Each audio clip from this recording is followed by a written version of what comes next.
There we are. We're now being recorded. We're on the 24th of May 2021, and it's another weekly ADDAZERO Live and Unplugged, where for the next 45 minutes we get to be able to have an open dialogue conversation around the things that are holding you back from being able to move from growth to scale, either in your head, personally or professionally.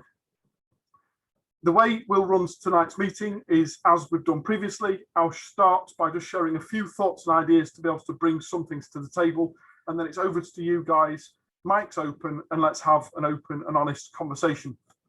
So today, I want us to be able to look at the 7 elements that we found are crucial to any business owner as they move through the elements of growing a business, from startup all the way through to CEO and beyond, and perhaps the legacy of what you leave behind. There are almost 7 hurdles or 7 milestones that we go through as we grow and scale a business. And today I want to look at the first of those 7. We've just concluded the last 4 or 5 episodes looking at business and business planning. So this is the next in the series, if you like. And for the next 7 episodes, we'll look at the 7 most common causes of hurdle or of problem, of glass ceiling that we might hit as a business owner as we move forward.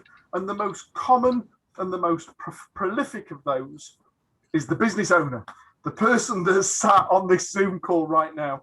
The chances are that the business has far more capacity and capability of what we perceive it to be. We've got these great ideas and perceptions about what we would like to be able to have happen, but at some stage in the business's evolution and growth, the hurdle and the bottleneck will be you.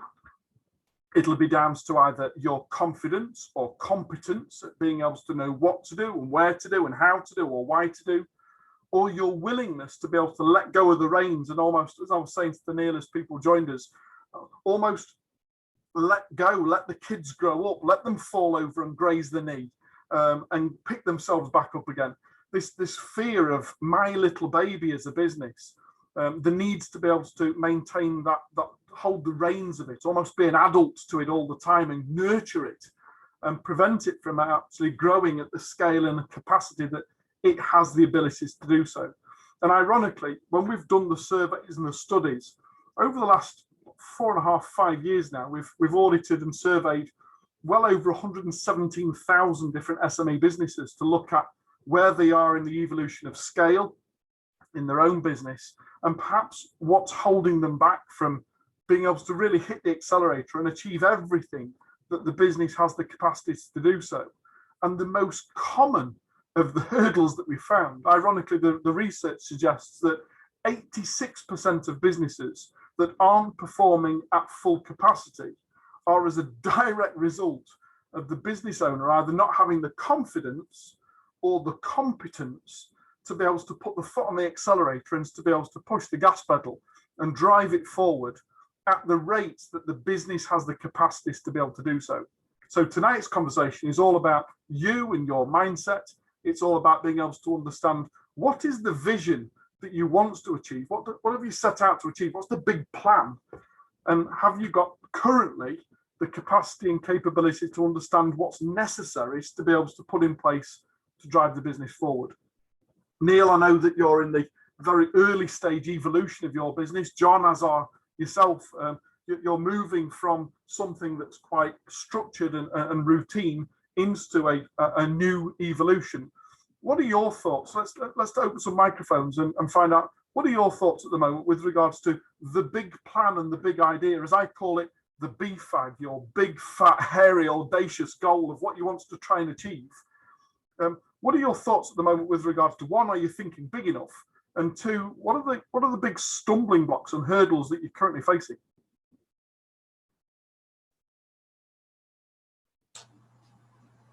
John, do you want to come off first? Yes. My problem's that I actually think too big all the time.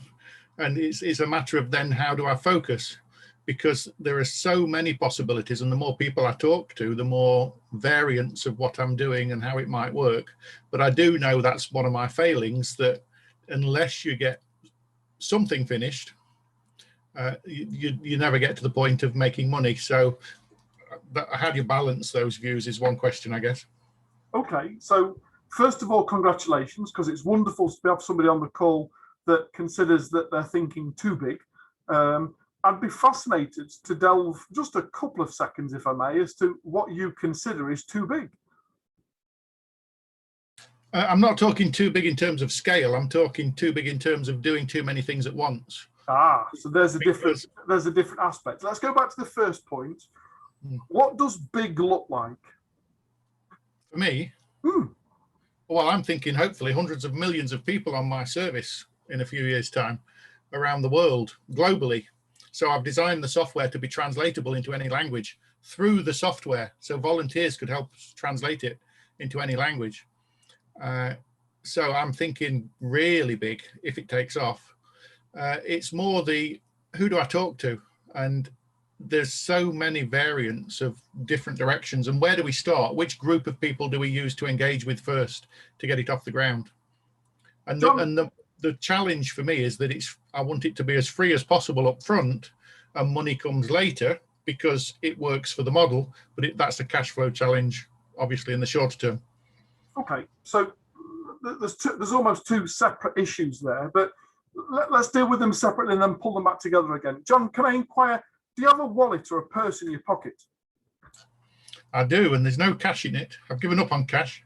That's a shame. I was hoping that you might have a £2 coins to hand. I've got literally no money to hand whatsoever.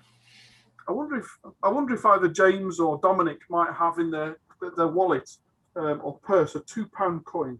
I'm just going to quickly rummage through my own wallet and find out as to whether I've got a £2 coins to hand. I do, Jay. You do, James. Can you just come up? Are you able to show your camera? Because I'd like. I actually, believe it or not, every week that you've had your meetings, I know I have an excuse for either not making it or being late or something's happened. But to confess to you today, the camera is just not working. I've been playing around with the settings for the last 10 minutes.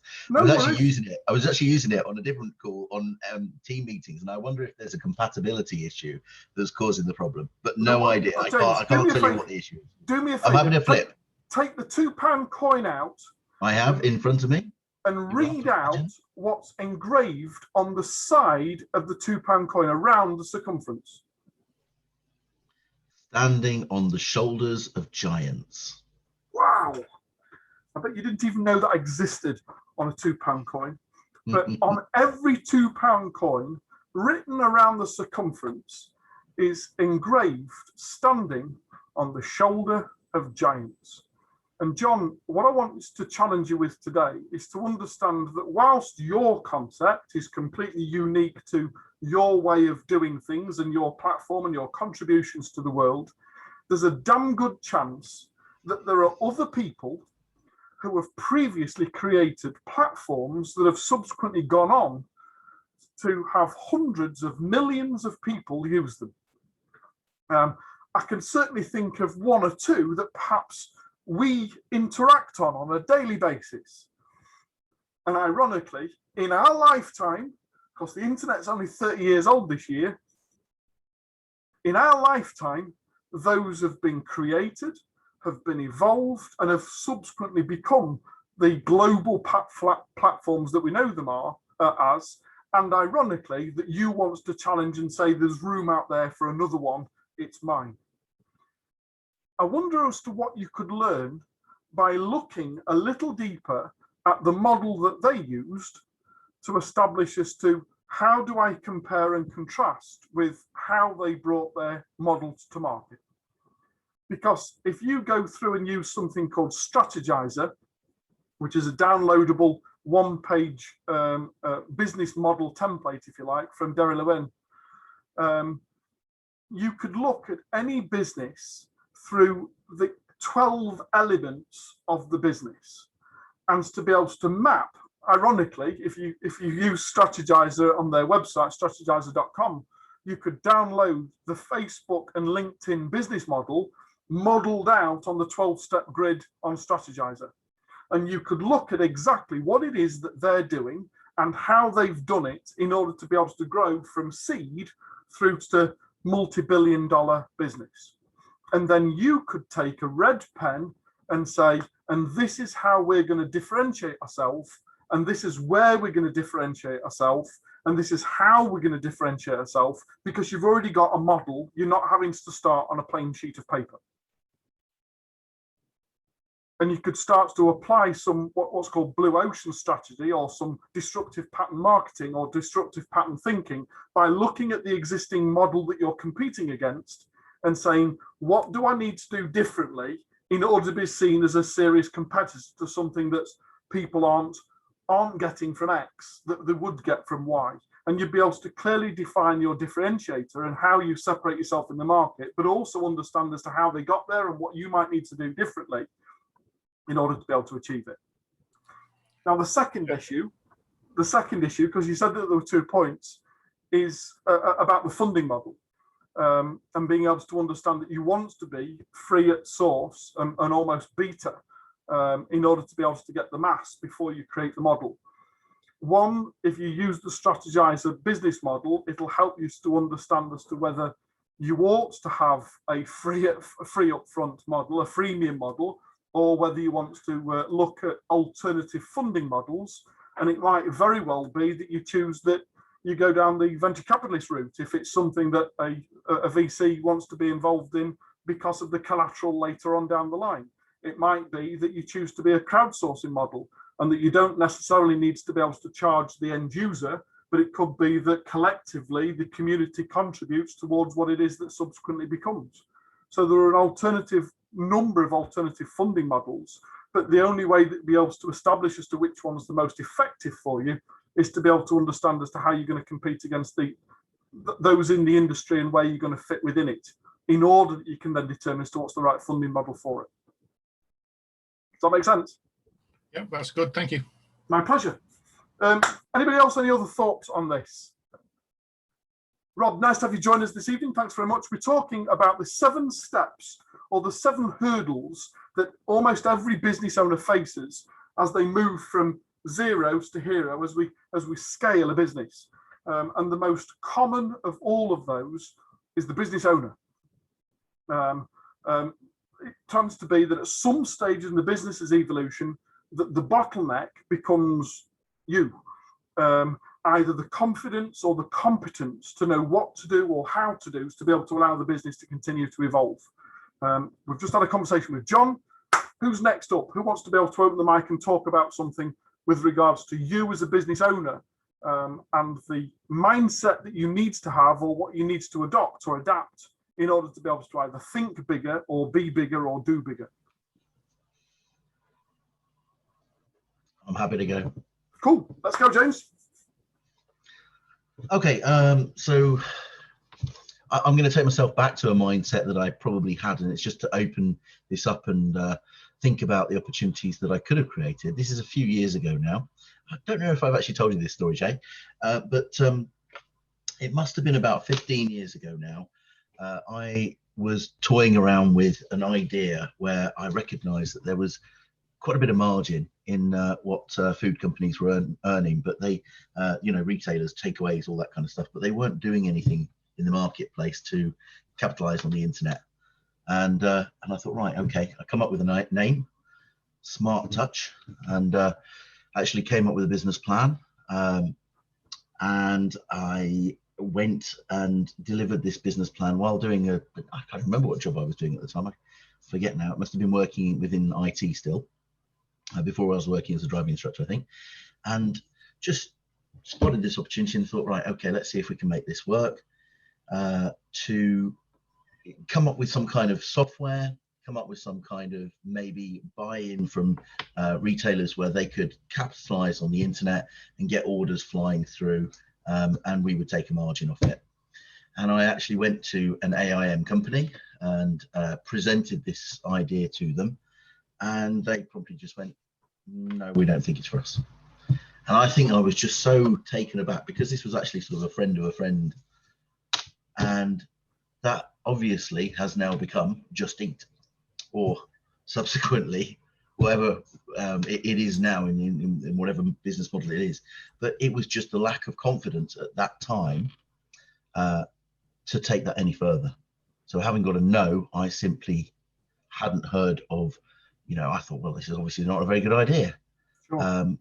but not having heard of the Walt Disneys of the world who went to 300 banks before they actually got a yes for the first Disney World, or ideas like that. There are many, I'm sure, examples that we can find. I agree with you entirely. Learning to accept no, or you know, is part of this journey, and saying actually that we need to overcome that. Let me offer you also a challenge then, because you know it's a great example of where we've come up with a great idea. We've found a niche and opportunity, and like you say, it's gone on to become something quite phenomenal, particularly in 2020 when everything got locked down. And you know, I'm still marveled by the TV adverts that say I can sit in my deck chair at home in the back garden and I can go onto an app and order someone to get on a push bike and cycle from town to my home with a Greg's sausage roll. It's now there's nothing against Greg's or McDonald's, and other eateries are available, but I'm fascinated by the model that now says I can have my co-op shopping delivered to my house, but just as easily I could choose to pay 3 times as much for the delivery as I do for the item itself and have a sausage roll delivered to my home address. It's just phenomenal. Nevertheless, to come back to the point, there's 2 major things here that I want to share with you, James. First of all, I recall being in the room in London in 2017. I was at an awards ceremony in 17, and in the room was Simon Woodruff. I'm not sure if you're familiar, or everyone's familiar on the call with Simon. But the gentleman that founded Yo Sushi was in the room, and we were having an open discussion with regards to the evolution of our businesses and what had led us to be in this awards ceremony as we were in. And Simon said, you know, I came up with an idea of bringing sushi to Soho in London about 4 years before we launched our first Yo Sushi restaurant. And I went to my business, I got a business plan, I had it all drawn up for me and this and the other. And I went to my bank with whom I've got a good long-term relationship with, and I pitched my plan, and they laughed me out the fire door. He said they wouldn't even listen to the end of my pitch before there's no way that sushi will sell in Soho. You're wasting our time. You've wasted your own time with the business plan. Get out. And he left, and he went almost directly to the next bank down the street. And he said, I'm thinking about opening a business in Soho. What type of business do you think would do really well in Soho that you might consider investing in? And they gave him half a dozen ideas. And he went away and he drew up a business plan for all of those half a dozen of ideas. And then he went back to that bank and almost every other bank in the east of London, until one of them said, yeah, we like the idea of a high-end retail store in Soho. That sounds like a good idea. We're happy with the business plan. We'll lend you the money. And the moment he got the money, he went out and built a sushi restaurant in Soho. And the bank turned around and said, that's not in the business plan. That's not what you told us to. We want our money back. And he says, you can't. I've spent it. You'll have to wait until the business is profitable so I can pay you back. And the rest is history. He sold out. Ironically, Simon Woodruff has owned and sold the same business 3 times. It finally sold out for 153 million about 15 years ago now. The first time he sold out for 37, 38 million. He sold out to a Chinese business that within 2 years had asked him to come back and become the managing director of it. And he subsequently became the majority shareholder of it, and sold it again for something like 71, 72 million about 8 years later. Only for about 4 years later, the company that they'd sold it to recognized that he was the secret sauce and needed to bring him back in again. And he subsequently sold it a 3rd time over for 153 million and finally retired. So first of all, if you've asked somebody a question and they've not given you the answer that you're looking for, there's 2 things to learn from it. First of all, did you word the question in the right manner to be able to get the right response from them? And secondly, and perhaps even more importantly, are you asking the right person? Because to ask the right person to the right question to the right person will give you the right answer. I wrote a long time ago a blog called When It's Good to Say No to Business, but just as importantly, it's best to understand as to who's saying no and why are they saying no, And how do you convert a no to a yes if the yes was the right answer? You've only got to look at one of the MPs, one of the front bench MPs at the very beginning of Brexit, about 2.5, 3 years ago, when the shock announcement was that we'd chosen to leave the EU. And the first response from quite a senior minister in the Conservative Party was, well, they've clearly got it wrong. We'll just simply have to re-audit them and resurvey them until they get it right. And the simple fact is, you've either not asked the right question or you've not asked the right person. I can only hope that you learned something from it, James, that perhaps you boycott Just Eat as a result, and continues to have such great new ideas and innovative ideas and willingness to be able to keep going the extra miles to be able to push the envelope and do something different. Has anybody else got something they'd like to add with regards to business owners and their mindset and beliefs that might perhaps need challenging or questioning or something to be able to have a conversation about? Neil or Rob or Dominic, if you'd like to come off mute and let's have a conversation. Yeah, I mean, just throwing something out there. One of the things that I struggle with, very similar to John, is I've got these big ideas and trying to pace myself, because you see all kinds of people talking about, if you want to make it happen, go make it happen. And then it's trying to figure out what's the right pace, and trying to figure out, am I pacing myself appropriately? Am I making excuses because I'm going slower than I should be, and I'm making excuses and I'm not focused. But there's another one where you got to build it and you got to be patient over time, right? So I think that's where my biggest struggle is. And Jay, where I'm at is launching a membership site June 1st. So I've got 1 week to finish everything up. That doesn't make me nervous. The thing that makes me nervous is, the self-doubt of who's going to pay for this, right? And then trying to figure out, where's my price point? Is it too low? Is it too high? And making sure that I'm providing, 10-time value, all those things that we talk about. And knowing that what I'm building takes time, but then trying not to allow that to be an excuse where I'm not doing enough. The appropriate amount of focus to give the appropriate amount of attention to the most important thing, so that I can do what needs to be done. But then realizing that, while I'm sitting around waiting, I'm also not making any money. Neil, I'm not sure if you're aware, but there's probably about 4 episodes worth of stuff that we could talk about I know. in the last 2 or 3 sentences that you've just offered alone.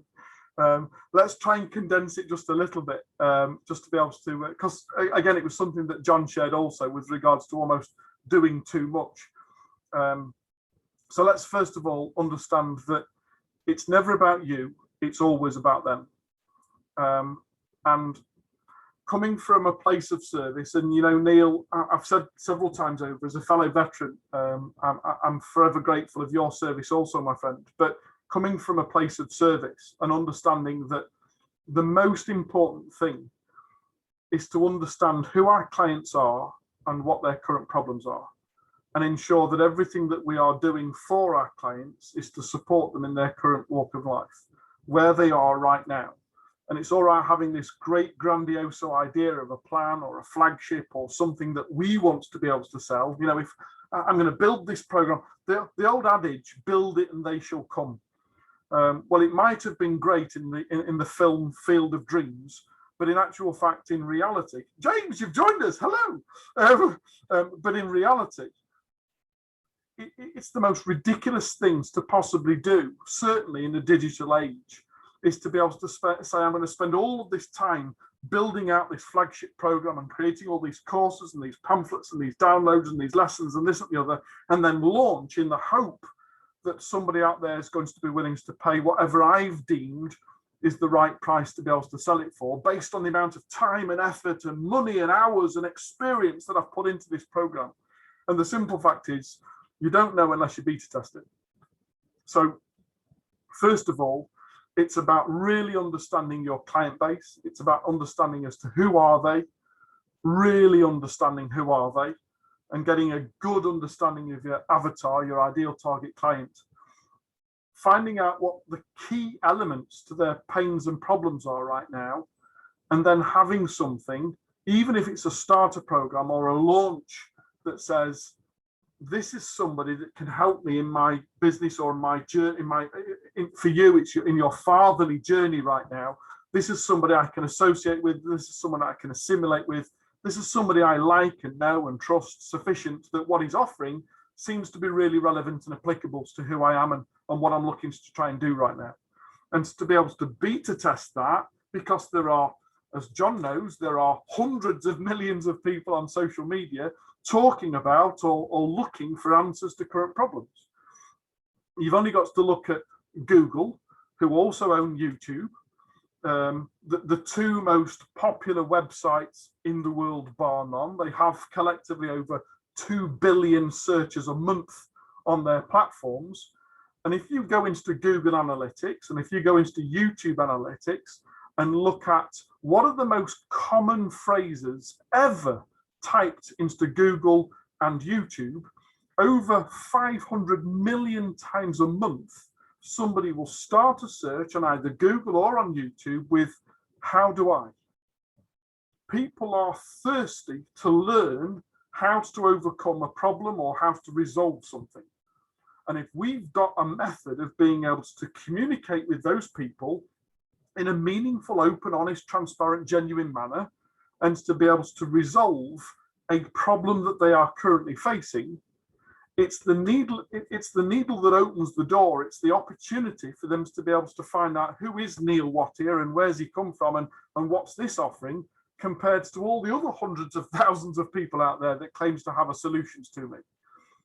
And we've only got to be able to break down the door once and show them some values to start building that emotional bank balance beyond the dollar bank balance in your account in the States. It's about being able to build an emotional connection with the person that's got a problem that you can resolve, that subsequently, when they pay for the solution, when you sell them into a program or a masterclass or some form of membership, that as the emotional bank balance is so high, is so profitable, that when we take a cash bank balance, a dollar bank balance in your account out of that, it doesn't leave them in a negative bank balance, if you like. So they see the value in who you are and what you deliver beyond the amount of money that they spend on it. And if you can maintain the emotional bank balance above the dollar bank balance, they will come back and be a returning customer and become a long-term fan of yours. And while ever you continue to be able to try and push the dollar, the price of the product higher and higher and higher to try and make it more valuable to you, you've got to give considerations to somebody somewhere else who's trying to offer more value for less cost. And as a result, we start to lose that relationship. It's about split testing, and there's never, ever, ever been a better and easier way to be able to do it because of social media, to be able to say, I'm going to put 100 people into that group and 100 people into that group. I'm going to test this image, or I'm going to test this copy, and I'm going to test this. I need to find out as to who my people are and what the current problem is and what they are willing to spend in order to be able to resolve it, in order that I can then subsequently go and build a program that subsequently answers that solution, provides the solutions to that problem. In terms of time for money, you know, I often use the expression, being an entrepreneur is being willing to do more than everybody else in order that you can then enjoy more than everybody else. But in actual fact, all you've got to really do is to be able to say, what is the most important things to my ideal target client right now? And how do I overwhelm them with what their expectation is and what I can subsequently deliver?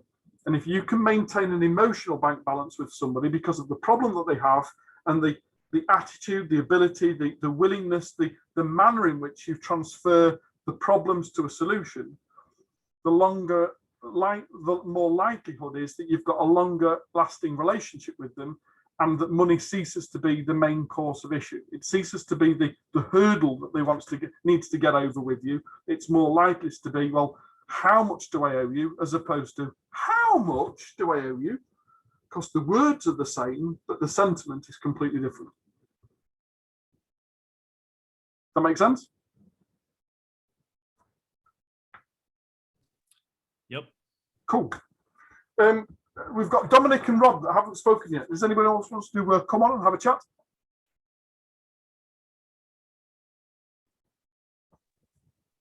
Go on, Dominic, carry on. Okay, I think just following on from your comments there, Jay, something that I think is you have to kind of really challenge yourself as to why you feel what your purpose is in finding that solution for your audience, because I think it is fairly to be energized and enthusiastic and passionate and have longevity. There has to be something more than financial reward. And so I think where Neil was talking there, and as I was listening to it, is that I think you have to really understand why you're on the journey you're on, because if your journey is all about making money, that is a far harder motivational journey to go on. So that's just an observation of listening to what everybody has said so far. And I think my question I just wrote down earlier on was how do you know when your company is running at full capacity? How do you know when your business is running at full capacity? What a great question. Well, I guess the first answer would be, the short answer would be, you won't know unless you're measuring and monitoring the things within your business to find out as to what is our capability and how close to capability are we. i.e., even Elon Musk and his brilliance in being able to talk about Mars and the likes hasn't yet created the 25-hour day or the 8-day week. Even though as an entrepreneur, we probably need both of them. So first of all, understanding the capacities of where we are as a business, what our current capability is, and measuring how close to capability are we. Have we got enough resources in terms of people and system and process to create the churn, to understand as to, are we pushing at 80% or 110% right now? Are we on burnout? It's about being able to understand what's to measure in a business to know what our capacities are.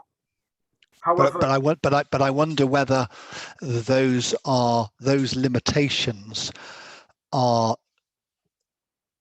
created by the business owner, where 87% of businesses are not anywhere near capacity or potential, because the potential of the owner is the owner's potential, not the business's potential. Absolutely. So the first element, and this is key to everything that we're talking about today, Dominic. And you're having read and had the opportunity to interview and sit and discuss with you in a one-to-one. Your book is all about being able to understand what number is enough, and how do you work towards achieving enough as quickly as possible so you can enjoy it for the rest of your life, as opposed to having to flog yourself to death in the thoughts that I might get to there eventually without understanding what that number is. In order to be able to know where capacity is, we first have to have the measurements in place and to be willingness to be able to challenge those measurements. The next thing, once we've got almost a dashboard to say what is the business capable of and how close to capacity are we, is to find out as to people's willingness to be pushed towards capacity. Because it's all right having, when I built my first business, there were 4 members of staff in the business. And I told them the plans that I had to be able to accelerate the speed and growth of the business. I said, I'm pleased that you are where you are, but where you are today is what's led us to where we are today, in as much as the business is up for sale and your jobs were potentially at risk, unless under 2P regulations I was willing to take you on. Where I'd like it to be is for you to become the next new director of the business in a few years' time, and it's to have this massive business behind. I'm going to accelerate the growth of the business. Who's with me? And very quickly I found that 3 were chomping at the bit, saying, I've been so bored. I've been looking for jobs because I'm sick to death of doing the same thing day in and day out. And the business owner's been holding us back because he's earning enough. He's been holding the reins back because he didn't want the additional responsibilities. I can't wait to grow the business. And one of the 4 simply said, no, I've been quite happy to be able to play golf on a Wednesday afternoon on work time and knock off at 2 o'clock to go to the pub with my mates. If you're thinking about growing it, it's time for me to retire. I'm not interested in a full-time job anymore at all. So first of all, we've got to have the measure in place. And then subsequently, we've got to find out people's willingness to be able to push the needle and find out as to where that is. And ironically, yet again, it's about people's concept and perception about what is capable as opposed to what they're willing to do. I recall telling somebody that if you're able to achieve X, well, very briefly, here's the story. I took on 2 new salespeople, previous job, but I took on 2 new sales staff on the 1st of the month. And I said to them, listen, I says, I'm going to give you, you've both come through interview. You've both done really well at interview. It's been really difficult to establish between the 2 of you as to which was the better. And although we'd only advertised for 1 job, I'm going to offer you both the position. However, on the understanding that we'd only actually budgeted for taking on 1 member of staff, and therefore to take on 2 members of staff, we're going to eat into that budget far, far quicker than I'd first anticipated. And therefore, the challenge will be that if both of you would like to be able to stay in the business, I need you to be at performance within the first 4 weeks. I'm going to give you everything at your disposal. I'm going to be there whatever time you turn up in the morning, whatever time you go home at night, whatever software you need to look at, whatever introductions you need to make. I will be at your disposal for the first 3.5 weeks of your probationary period, on the understanding that week 4 is test week. And you have to generate a minimum of your own take-home income in the first month. And if you can do that, then we can extend the budget for another month, and we can start to talk about some performance indicators moving forward. You're a sales team, who's with me? And they were well up for the challenge, and they started to almost compete against each other with regards to who was going to get the best sales and this and the other. The incentive was, I will pay you pound for pound whatever money you generate in week 4. 100%. If you get a 10 grand contract, I will pay you 10 grand. Not net profit within the business or within the sale, but I will give you pound for pound whatever that contract is worth if you win it in week 4. And they worked like hell to be able to understand the background and the history and who we were and who our clients were and what the availability are. One of them, in week 4, I think I ended up signing a check for 6,870 odd quid. It was well over his basic salary that was advertised with the position. And from there on in, I said, if you can deliver that in the 4th week, you've now created your own performance indicator that I want you to be able to deliver that every week for the rest of your time in the business. Now, when I sold that business about 4 years later, his basic had never, ever changed. He was still on exactly the same amount of money, which ironically was about £1,800 a year less than he had been from the previous employer that he'd left to move to us. His basic hadn't moved in 4 years because he was on an uncapped bonus, and he knew full well that if he wanted to generate an extra 15, 20, 25,000 pounds, this is the model that he needed to operate. These are the hours that he needed to do. This is how many sales he needed to be able to achieve in order to be able to do so. And we had performance indicators with all of our team, but not just the people, the systems and the processes to say, is this working as efficiently as it needs to be? Have we got the right process? Have we got the right system? Is it working for the people? Is it as up to date as it needs to be? Has something else come onto the market that would make this more streamlined? It's about being able to implement a Kaizen philosophy of incremental improvement in every single element of the business to understand what are we currently operating at, what are we capable of operating at, and how do we move between the two? The final trigger, and this is probably a little bit more advanced than some of the people in the room and their size of business right now, but the final thing is, what would the best in the world do? Because in our heads, we've got this perception about who we are and what our business is about and how we compete on either a local or a regional, possibly even a national level. But if you can take that concept away and say, if money or time were no object at all, what would the best in the world do to resolve this problem? And how do we compete or compare against what the perception of the best in the world can be? Because unless we think globally, we'll never become global. We've got to be able to push our own thoughts and limits with regards to what is actually capable of. You've only got to think about the last day before you go on holiday. And if you know you get on the flight at 6, I can guarantee you've cleared your desk that of all the stuff that's been sat on it for the last 3-4 weeks, because you don't want to come back to an untidy desk. You don't want to leave things before you go on holiday. So it's almost about being able to, 1, have some measures in the business, and 2, being able to challenge the capacity and the capability and willingness of people, system and process to say, are we operating at efficiencies, and how do we create incremental improvement in every single element of the business and who we are and what we do. Excellent, thank you. My pleasure. Rob, you haven't said anything yet. Would you want to join in?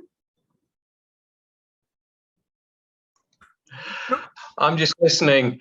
I'll allow, this whole idea of focus and timing, and sometimes you just have to let things fall into place. Sometimes you can't force things, and by forcing things, you can create more problems than you solve. Do you agree or disagree? You're nodding. You must agree.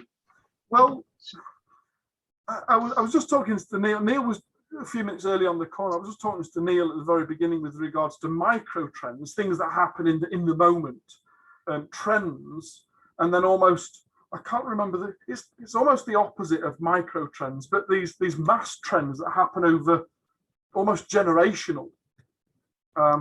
And one of the things that we've seen move, certainly in the last 2 or 3 years really, is the end of one of these mass trends of trying to almost shoehorn a sale into every opportunity.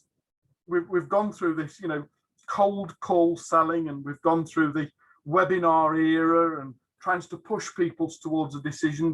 The selective opportunity. There's only so many left. It's closing down at midnight.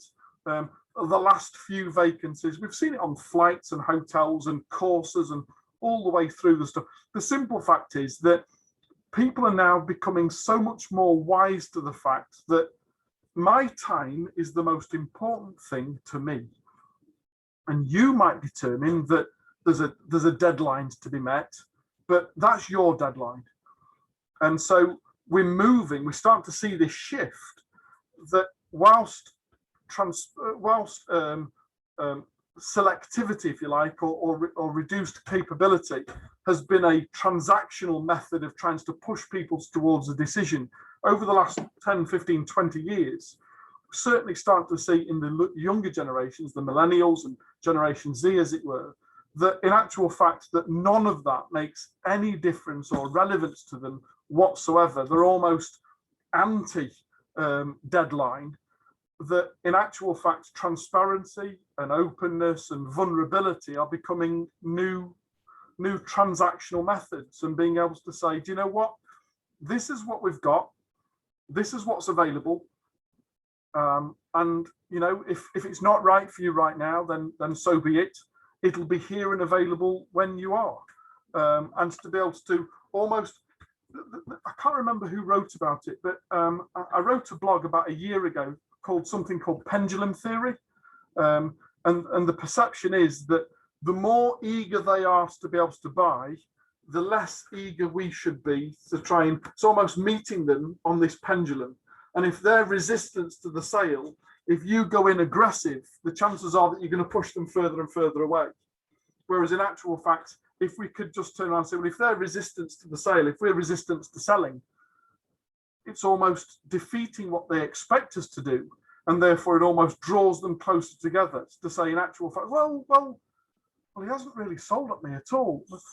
Maybe I'm not the right person. Maybe I'm not good enough. Well, tell me a little bit more about it. Might I be available? Could this be something that we could do together? If we move away from people's perception of what you're going to do, the more likelihood is that we're going to defeat I think what I'm trying to say is take the wind out the sails.